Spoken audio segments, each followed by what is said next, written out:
Recording studio Alamnagar Madhepura.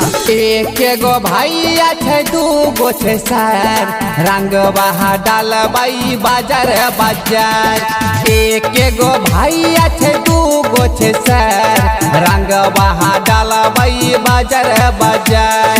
निसिया हमारा पा mori छे रानिया देख के डराई छे संकट में पार गेला परन।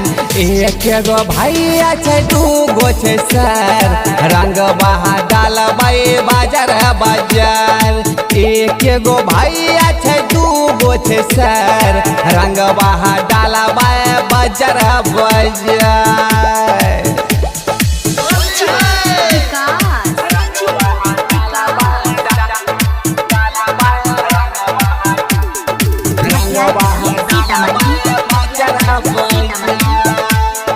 Mix by Balbhadra Singh.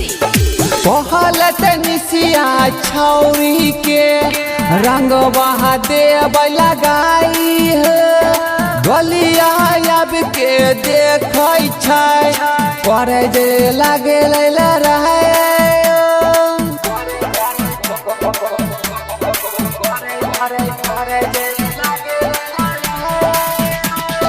पहलत निसिया छौरी के रंगवा देव लगाई है डोलिया देख के हमरा से करे छै जे अब के लड़ाई है।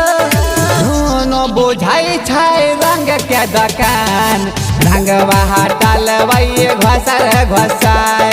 एक गो भैया छै दू गो छै सर रंग बहा डालबाई बाजार बाजार।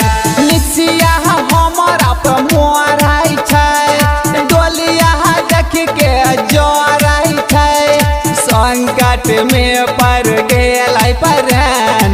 एक गो भैया छै दू गो छै सर रंग बहा डालबाई बाजार बाजार। एक गो भैया छै दू गो छै सर रंग बहा डालबाई बाजार बाजार।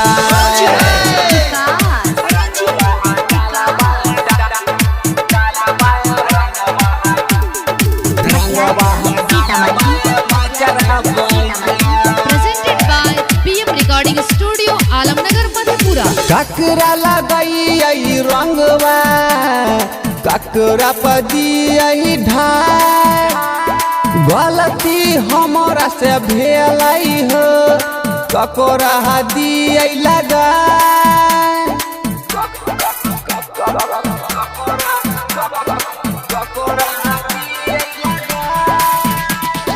ककरा अपना मनियाई हो ककरा दिए लगा गलती हमारा से भेलै हो रंग बहा डलिए लगा। सोनू छैला फंस गेलै भाई रंग बहा डलकै सबके लगाए। एक गो भैया छै दू गो छै सर रंग बहा डालबाई बाजार बाजार। निसिया हमारा पा मोराई छै रानिया देख के डराई छै संकट में पार गेला परन। एक गो भैया छै दू गो छै सर रंग बहा डालबाई बाजार बाजार। एक गो भैया छै दू गो छै सर रंग बहा डालबाई बाजार बाजार।